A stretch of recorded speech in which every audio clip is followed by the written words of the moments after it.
आइए अब आप और हम सभी सुनेंगे श्रमण संघ की आन बान शान हमारे भावी आचार्य युवाचार्य भगवंत के मुखारविंद से भाई दूज का विशेष संदेश। युवाचार्य भगवंत। चरम तीर्थंकर शासनपति श्रमण भगवान महावीर स्वामी, अरिहंत परमात्मा श्री सिमंदर स्वामी भगवान, परम श्रद्धेय परम उपकारी प्रातः स्मरणीय पूज्य गुरुदेव आचार्य भगवान श्री आनंद ऋषि जी महाराज साहब, वर्तमान आचार्य सम्राट आत्मज्ञानी ध्यान गुरु परम श्रद्धेय परम वंदनीय डॉक्टर श्री शिवमुनि जी महाराज साहब आदि समस्त ऊर्जा पुरुषों महापुरुषों पूज्य वरों के पावन स्मरण चरण को वंदन नमन। धर्म प्रेमी बंधुओं माता बहनों, जिनके वचन, जिनके सिद्धांत, जिनके संदेश, जिनकी साधना आप और हम सभी को जीवन के प्रत्येक प्रसंग में, प्रत्येक अवसर पर नई प्रेरणा, नई ऊर्जा से भर देते हैं। ऐसे परमपिता परमात्मा तीर्थंकर प्रभु की देशना जिनवाणी के प्रति आप सभी के भीतर में रही आस्था का हार्दिक अभिनंदन। सबसे पहले तो आप सभी को खूब खूब धन्यवाद। क्यों? अब मैं देने वाला हूं, पर क्यों दे रहा हूं पता है? इसलिए कि अपना उत्तराध्ययन सूत्र का स्वाध्याय कल कंप्लीट हो गया, फिर भी आपने बैठक व्यवस्था को बरकरार रखा। मैंने बताया था, शायद आपको ध्यान होगा, वापिस एक बार रिपीट कर दूं कि ये जो प्रवचन का पाठ रहता है उसकी ओर मुख करना, यानी कौन सी दिशा में मुंह होता है?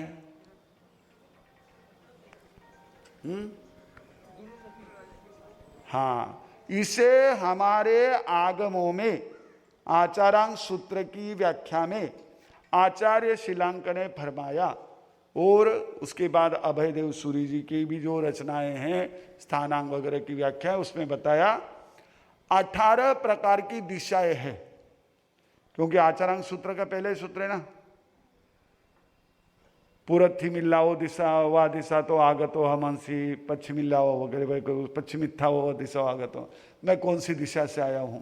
तो वहां दिशा का 18 प्रकार की दिशा है।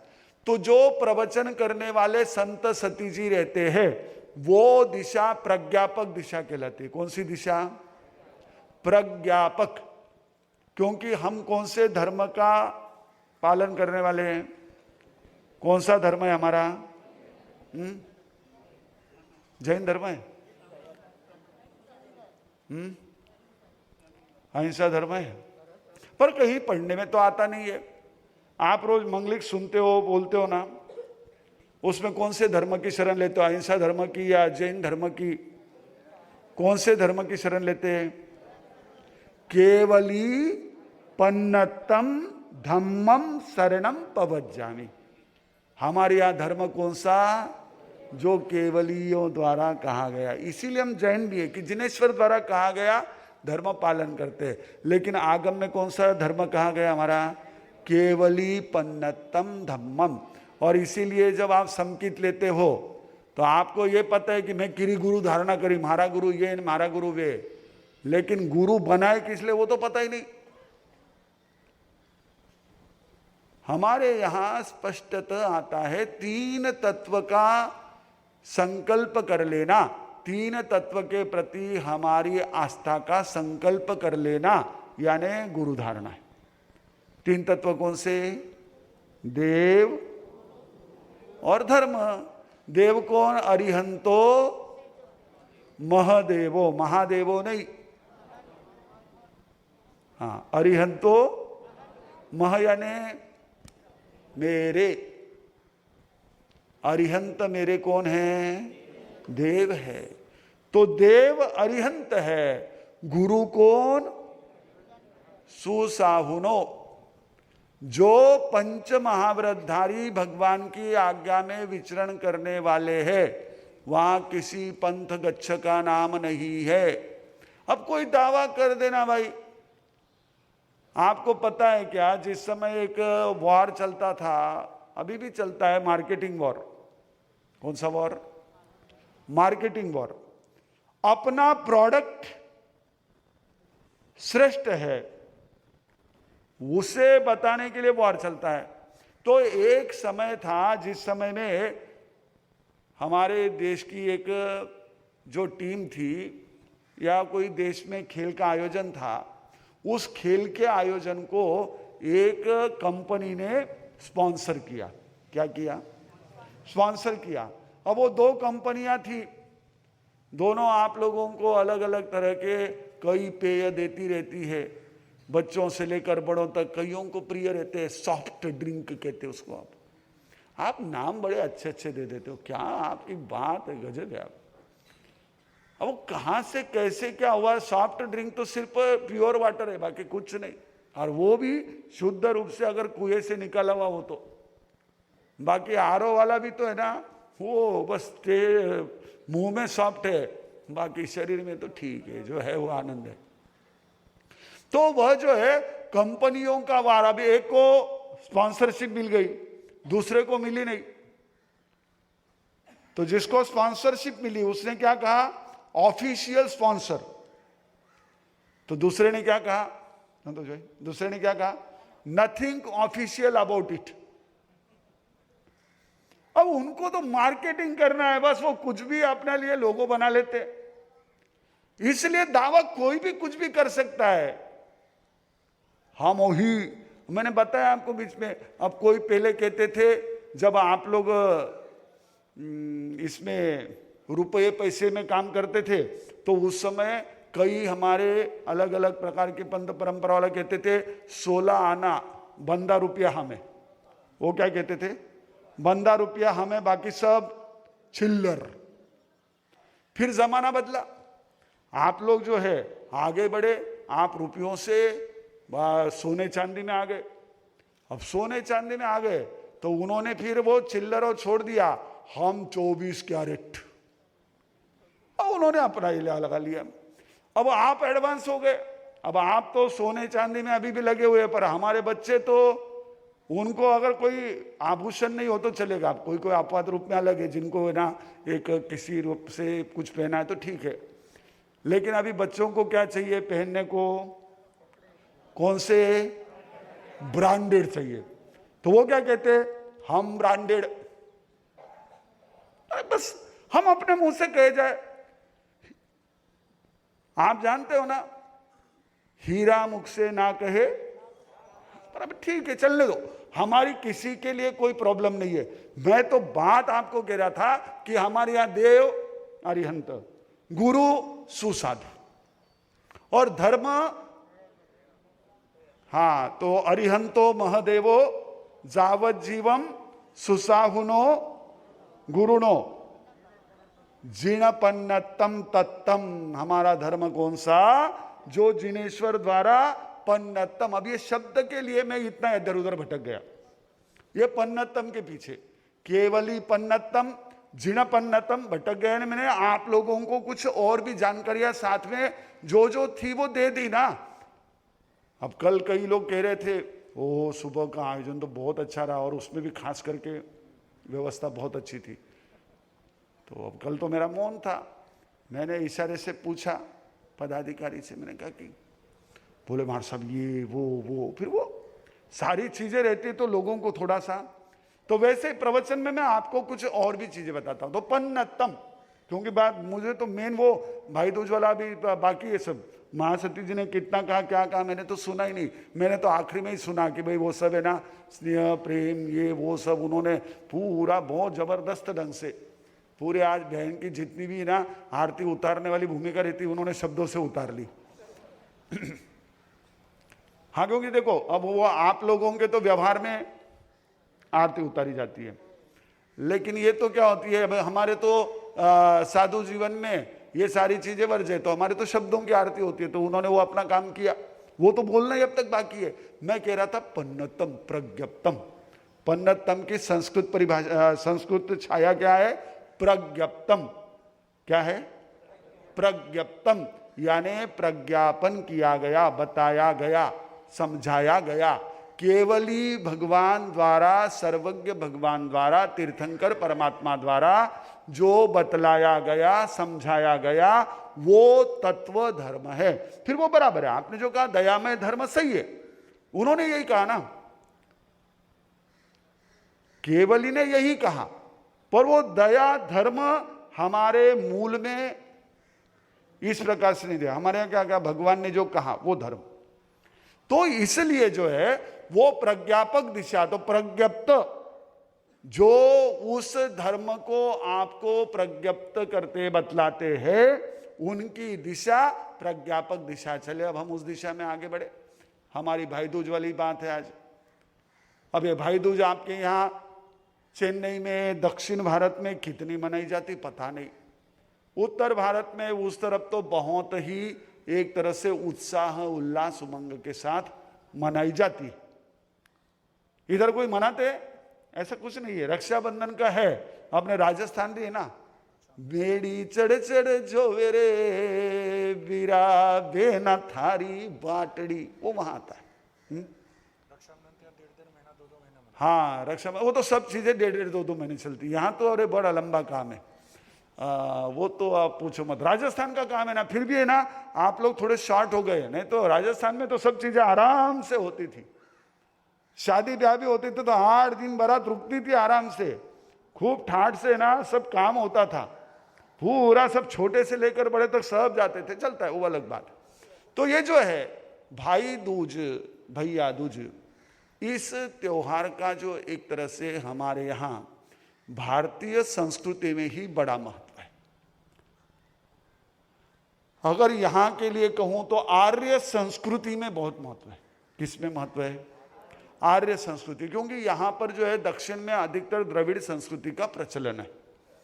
तो आर्य संस्कृति जो है, आर्य संस्कृति में दोनों भी वैदिक और जैन दोनों में भी दीपावली के बाद आने वाला दूसरा दिन जो कार्तिक शुद्ध बीज का होता है, उस दिन जो है, अब ये कार्तिक शुद्ध बीज भी है। हाँ तो राजस्थान में तो यही होता है ना, गुजरात में थोड़ा अलग होता है, महाराष्ट्र में थोड़ा, उधर महीना बदल जाता है, वो गड़बड़ थोड़ा मैं आपको बाद में कभी अवसर तो बताऊंगा, नहीं तो छोड़ दो। तो ये जो है, तो दूसरे दिन ये आती है दीपावली, उसके बाद में नवीन वर्ष, गौतम प्रतिपदा, और फिर भाई दूज। तो ये जो है भाई दूज जो है, इस दूज को वैसे बीज भी कहते हैं। ये द्वितीया का जो चंद्रमा है, ये अपने आप में बहुत ही महत्वपूर्ण है। क्यों महत्वपूर्ण है? क्योंकि शुक्ल पक्ष का जो द्वितीया का चंद्रमा है वह दिखाई देता है और वो बढ़ता है। एकम को चंद्रमा दिखाई नहीं देता, चंद्रमा रहता है लेकिन उसकी कोर बहुत पतली रहती है और वो बहुत थोड़े समय के लिए रहता है। और बीज का चंद्रमा जो है उसकी कोर दिखाई देती है, और उसी कोर के आकार का हमारे यहां पर जैन आगम में किसको माना गया है? सिद्ध शिला को माना गया। यानी हमारी पारंपरिक धारणा तो ऐसी है कि यदि कोई भव्य आत्मा बीज के दिन चंद्रमा को देखता है और उस चंद्रमा को यदि हाथ जोड़कर कहता है कि मेरी वंदना सिमंदर स्वामी भगवान को पहुंचाना, तो कहते हैं कि उसकी वंदना वहां तक पहुंच जाती है। ऐसा धारणा से कहा जाता है। पास आए पूछो मती मारा सा यान क्या हुए, ये कटे चाले अभी अभी मानो तो बड़े नासा पर वो सुनीता विलियम्स बैठी हुई है, तो आप लोग कहेंगे कि इधर क्या चल रहा है सब, तो वो गड़बड़ नहीं। मैं आपको क्यों ये चीजें बताता हूं? क्योंकि बीज का महत्व कितना, द्वितीया का महत्व कितना है।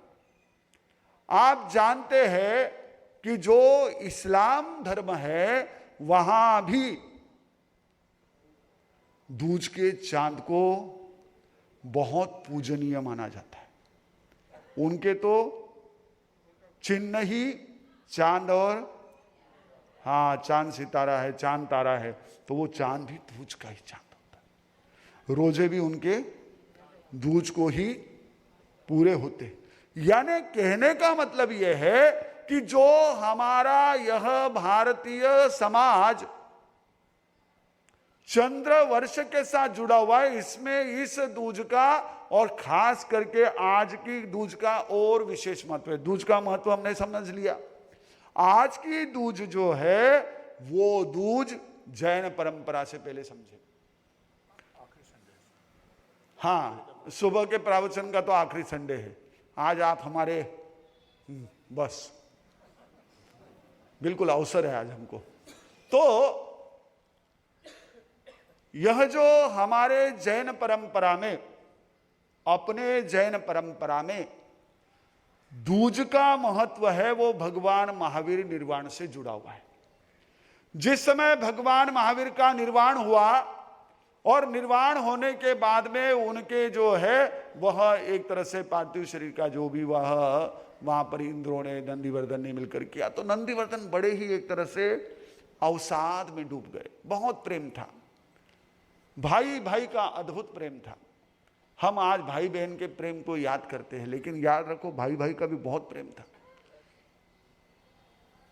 और उसी नंदीवर्धन ने भगवान महावीर को 2 साल तक दीक्षा के लिए रोक रखा कि भाई ऐसा नहीं छोड़ के जाओगे।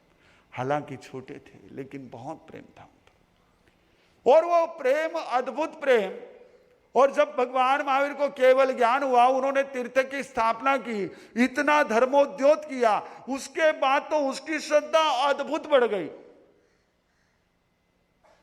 और जब भगवान महावीर का निर्वाण हुआ, अब मैं कहां जाऊंगा, अब मैं कैसे अपने मन को आश्वस्त करूंगा, मैं अपने भाई को कहां देखूंगा। हमें गौतम का शोक मालूम है,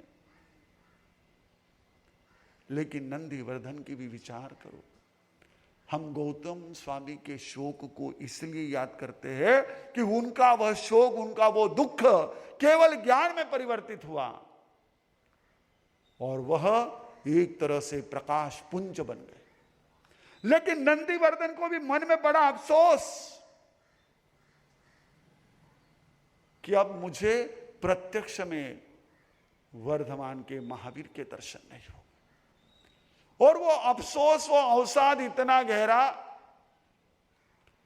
राज्यसभा के लोग, परिवार के लोग उसे कहे कि चलो नंदीवर्धन, ना खाने का मन, ना पीने का मन, कुछ नहीं, अन्न जल सारा त्याग, कोई इच्छा ही नहीं, मन ही नहीं हो रहा है, बस रह करके वही विचार आ रहा है। शौक उसको कहते हैं, शौक नहीं।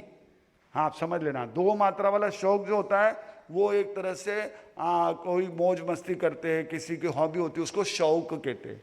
और ये शौक यानी निरंतर दुख होना, रह करके, पूरे रह करके बस अंदर में उभर करके आना, कैसे कैसे, क्यों क्यों, अब क्या, ऐसे रह करके। और ऐसे शोक में डूबे हुए वे अब सब लोग सोचने लगे कि अगर नंदीवर्धन राजा है, राजा उस समय मुखिया माना जाता था, हेड ऑफ द होल, सबका मुखिया। अब वही अगर इस प्रकार विह्वल हो गए तो अब क्या होगा, उनको कौन संभालेगा। अभी मुखिया को तो थोड़ा हिम्मत रखनी पड़ती, वो हिम्मत हार जाएगा तो कौन संभालेगा। ऐसे समय में वहां पर नंदीवर्धन की इस शोक विह्वल अवस्था में, उसमें से उबारने के लिए जो हमारे भारतीय परंपरा का एक बहुत ही पवित्र तत्व है, जिस तत्व ने हमारे देश की संस्कृति को सुरक्षित रखा है, हमारे देश के संस्कारों को सुरक्षित रखा है, जिसने हमारे परिवारों को सुरक्षित रखा है, जिसने हमारे समाज को सुरक्षित रखा है, ऐसा वो पवित्र तत्व उपस्थित होता है। और यदि आज हमारे देश में कहो या देश के किसी भी कोने में कहीं भी अगर गलत घटनाएं घटित हो रही, तो इसका एकमात्र कारण है कि ये संस्कार कहीं ना कहीं धूमिल हो रहे, और वो संस्कार है भाई बहन का आपस में एक दूसरे का स्नेह, वो पवित्र स्नेह, वो वासना रहित प्रेम।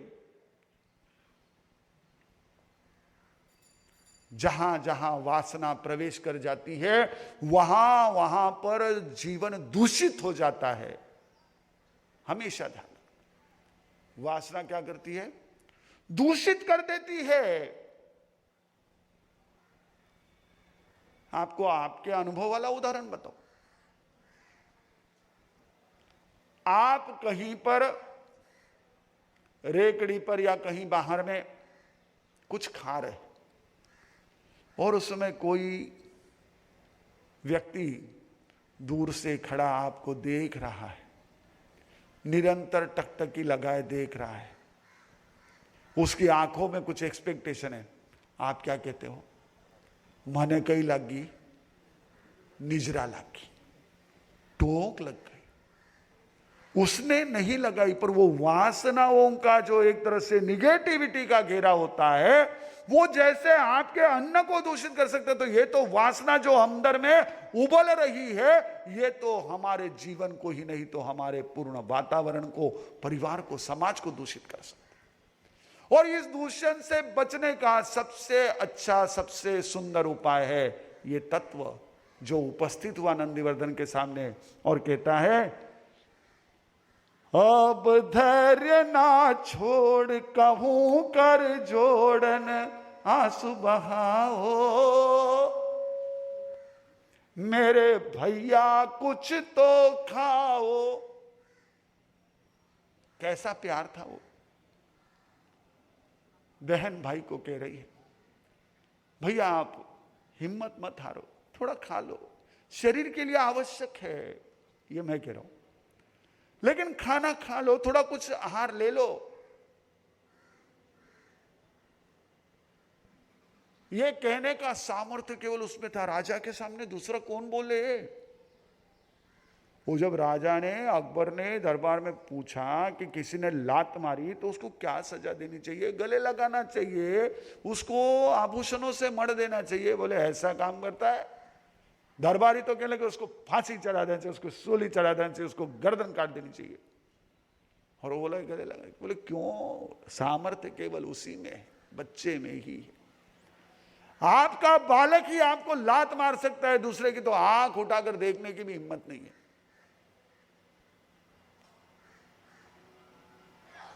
तो ये सामर्थ्य केवल बहन के पास है। मैं आपसे जरूर कहूंगा कि अपने बच्चों में, भाई बहन में हो सके उतना ज्यादा से ज्यादा आपस में प्रेम बढ़ाओ, उनकी आपस में बॉन्डिंग बढ़ाओ। दोनों को जैसे भी हो वहां पर दोनों को एक दूसरे के प्रति को नहीं वो ऐसा ही है, वो ऐसी है, इसीलिए अभी क्या करें, मुझे भी बड़ी मुसीबत है। उनको एक दूसरे के बारे में कभी ना, जाने दे बच्चे होगा रे, ध्यान दे, छोटो ना करन दे, कहीं तो इतने दे यो करे। उनका प्रेम बढ़ाओ। अकेले रहेंगे तब डांटो, ऐसे नहीं करते बच्चे, उसको परेशान नहीं करते। लेकिन जब दोनों रहे ना तो दोनों का प्रेम बढ़ाओ। कभी उनको नकारात्मक बात एक दूसरे के बारे में मत कहो, क्योंकि वही प्रेम उनका जीवन पर्यंत सहारा बनने वाला है। वो प्रेम मत कम करो। मां बाप कब तक रहेंगे? आखिर 25 साल का, 20 साल का गैप तो है, और अब तो बढ़ रहा है। और जिसके पुण्य है उसी को बहन है या भाई है, नहीं तो बात मामला सब ठीक है। 2 बहनें हैं तो भी काम मामला खत्म, 2 भाई है तो भी मामला खत्म, और 1 है तो फिर तो सवाल ही नहीं उठते, कोई चर्चा ही नहीं। जिन जिन के भाई बहन है भाग्यशाली है, लेकिन उनका आपस में प्रेम बढ़ाओ, चीजें देकर लेकर नहीं, उनका तालमेल बढ़ाओ, एक दूसरे के प्रति सम्मान की भावना जगाओ। देखो सुदर्शना नंदीवर्धन को कह रही है, भैया आप धैर्य न छोड़। जब सुना कि भूखा है भाई, सब कुछ छोड़ के दौड़ी आई, मैं नजर बिछाऊं मुझ पर करुणा लाओ, मेरे भैया कुछ तो खाओ। अब वो कहता है श्री महावीर भगवान हुए निर्वाण कहाँ से लाऊं, अब भोजन कैसे खाऊं। कितनी मधुर पंक्तियां, कितनी हृदय स्पर्शी पंक्तियां हमारे उपाध्याय कविरत्न केवल मुनि जी महाराज साहब की इस घटना को पद्यबद्ध करने वाली। कैसा वो प्रसंग होगा, कितना ऐसा वह एक तरह से हृदय द्रावक प्रसंग, हिला देने वाला। वो अपने व्यथा को कह रहे हैं और सुदर्शना भी उस व्यथा से गुजर रही है, लेकिन अपनी भूमिका को निभा रही है। ऐसा नहीं है कि सुदर्शना को तकलीफ नहीं है, उसके मन में अफसोस नहीं है, बल्कि प्राकृतिक रूप से आप लोगों को, नारी जाति को, नारी शक्ति को भावुकता, इमोशनल जो है वो बाय बर्थ मिली हुई है।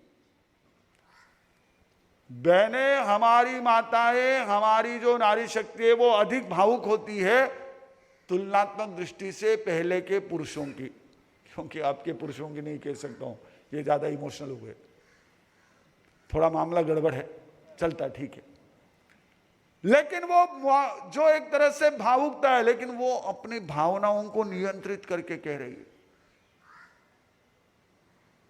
नंदीवर्धन अपनी बात कह रहे कि मैं ऐसे समय में नहीं जा सकता, वो दिन आज का ही था। महावीर निर्वाण के बाद दूसरे दिन यानी तीसरा दिन, बीच का दिन था, जिस समय नंदीवर्धन के दुख को कम करने के लिए, उसके दुख की वेदना को हल्का करने के लिए बहन वहां पर अमृत तत्व बनकर पहुंचती है, पीयूष वर्षिणी मेघ बनकर पहुंचती है और उसके लिए क्या कर देती है, एक तरह से हृदय को थोड़ा सा शांत बना करके और उसमें अपने कार्य को करने की हिम्मत दे देती है। ये दोनों काम करते हैं, हिम्मत भी देती है, हमारी सकारात्मकता को बढ़ाती है, हमारी ऊर्जा बनती है बहन।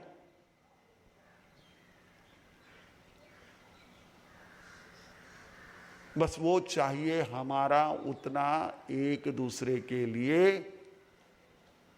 स्नेह, अपनत्व, उसको क्या कहते हैं, अपनत्व, अपनापन, ये अपनापन चाहिए।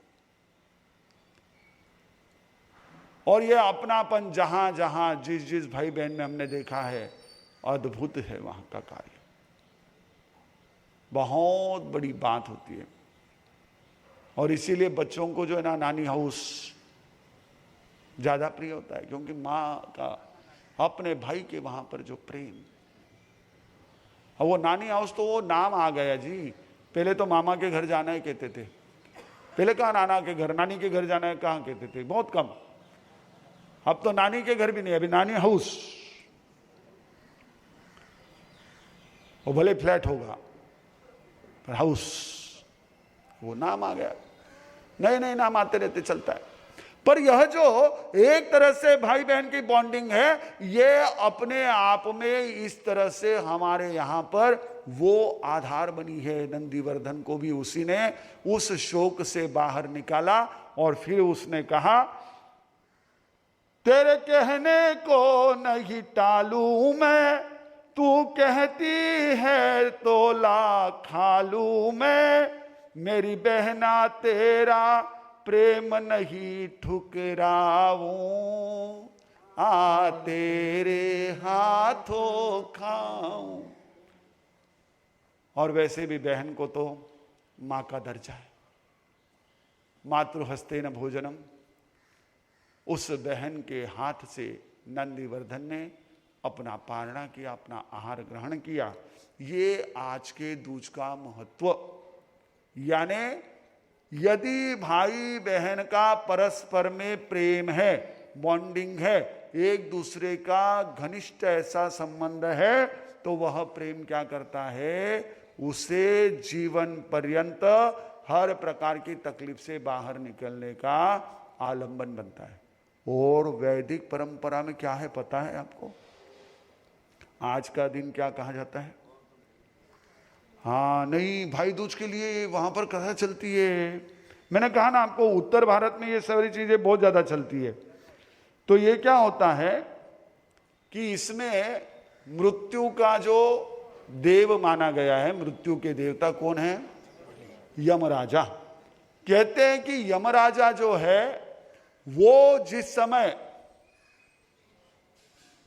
यमी को मिलने जाते हैं और यमी उनका इस प्रकार से आरती के द्वारा पूजन करती है, तो वो दिन भाई दूज का रहता है। तो यमराज कहते हैं कि जिस भाई को बहन अपने हाथों से इस भाई दूज के दिन आरती उतारेगी उसकी अकाल मृत्यु नहीं होगी, ये मैं तुमको वरदान देता हूं। ऐसी वहां पर धारणा है।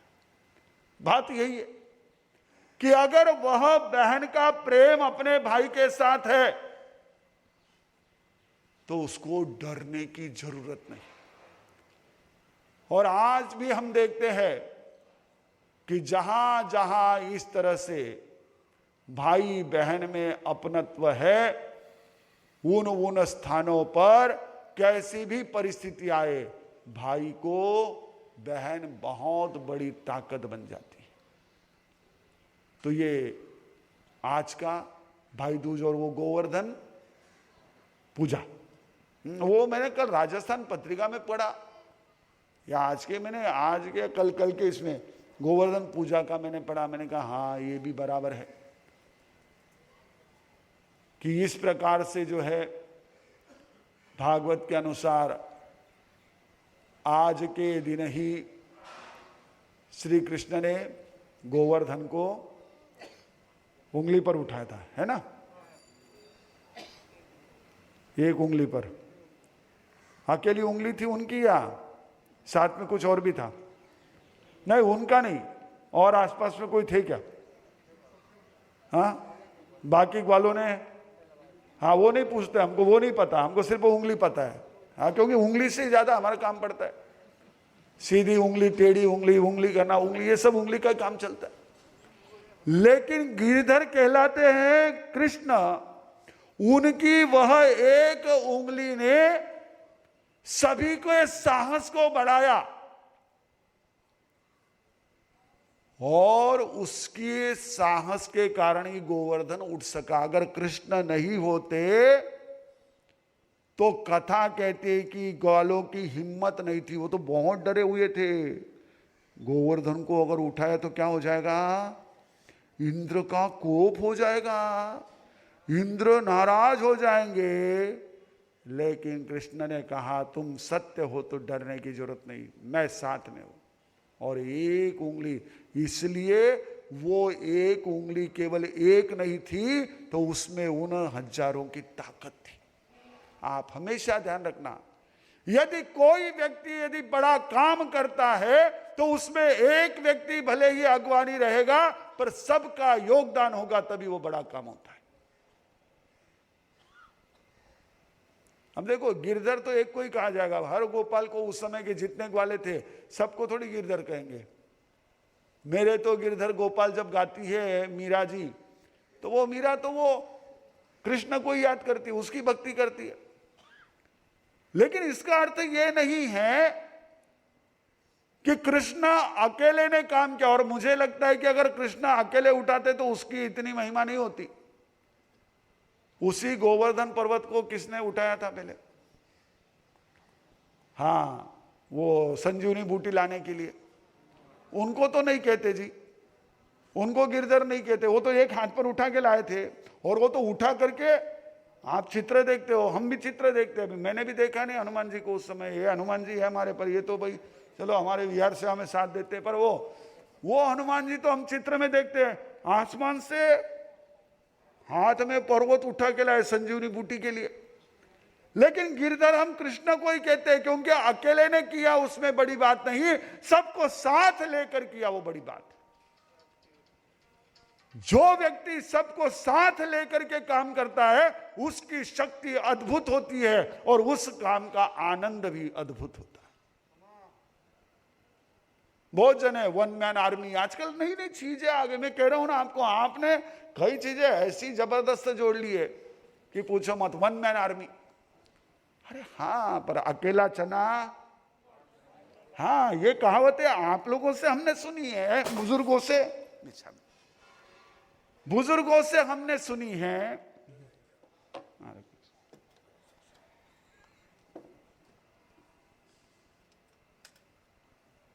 कि अकेला चना नहीं कर सकता। इसका उदाहरण स्वयं गोवर्धन पर्वत उठाने वाले कृष्ण है, और यही हमारी समष्टि की ताकत को बताने वाला है, समष्टि के सामर्थ्य को बताने वाला है। समष्टि शब्द ध्यान रखना, जो समाज की एकता होती है उसको समष्टि कहते हैं। तो समष्टि जो होती है, उस समष्टि के ही कारण श्री कृष्ण पूजे गए। श्री कृष्ण के इस कार्य को आज भी याद किया जाता है। हम ध्यान रखें, आज का ये पावन दिन हमारे जीवन में वासना रहित प्रेम का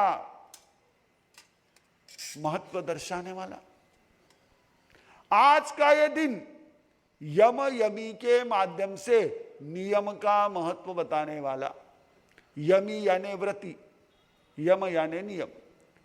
जो व्रती नियम के अनुसार चलता है उसे कभी भी अकाल मृत्यु का, हाँ, नहीं तो हमारा खाना पीना सारा एक तरह से अनियमित, देन डॉक्टर कहते हैं you have to take cautious, तुमको अपनी सावधानी रखनी पड़ेगी, तुमको अपने आप को संभालना पड़ेगा। You have to take care of yourself. नियमित यमी जो है, जो यमी यानी व्रती होता है, तो व्रती को उसके नियम जो है वो सामर्थ्य बनते हैं, वो उसके लिए जो है जीवन दाता बन जाते हैं। नियम ही हमारे जीवन का आधार, और आज का ये दिन हमारे लिए समष्टि के समूह के महत्व को बतलाने वाला, सबको लेकर चलने में बड़ी बात है। अकेला तो हुसैन बोल्ट भी दौड़ गया जी, वर्ल्ड रिकॉर्ड हो गया। 1 सेकंड के पहले ही उसने 100 मीटर की नहीं 1 सेकंड नहीं 9 सेकंड और कुछ उसमें माइक्रो सेकंड में 100 मीटर की दौड़ पूरी कर ली। अकेला दौड़ना है वो भी बहुत ताकत वाली बात है, मना नहीं करता हूं, लेकिन समूह के साथ चलना, आप 4 कदम भी चले तो उस 4 कदम में एक तरह से जो आनंद, उस 4 कदम में जो सामर्थ्य है वो अपने आप में जबरदस्त है। जैसे गांधी जी ने बताया, गांधी जी ने वो सामर्थ्य को बताया समूह के। जब आंदोलन चले हमारे आजादी के, उन आंदोलनों से अंग्रेज सरकार तक हिल गई, ऐसा इतिहास कहता है। तो हम सभी ध्यान रखें आज के इस दिन का महत्व। इन्हीं मंगल भावों के साथ एक साथ प्रेम से बोलेंगे, नमो आर्यंताणम नमो सिद्धाणम नमो आर्याणम नमो शरणम नमो लोये सब्ब साहुणम। गुरुदेव की आज्ञा श्री चत्तारी मंगलम अरिहंता मंगलम सिद्धा मंगलम साहु मंगलम केवली पणतो धम्मो मंगलम। चत्तारी लोगोत्तमा अरिहंता लोगोत्तमा सिद्धा लोगोत्तमा साहु लोगोत्तमा केवली पणतो धम्मो लोगोत्तमो। चत्तारी शरणम पवज्जामि अरिहंते शरणम पवज्जामि सिद्धे शरणम पवज्जामि साहु शरणम पवज्जामि केवली पन्नतम धम्मम शरणम पवज्जामि। 4 मंगलिक 4 उत्तम 4 शरणा दुख हरणा सुख करना, और शरण नहीं कोई जो भव्य प्राणी आदरे तो अक्षय अमर पद।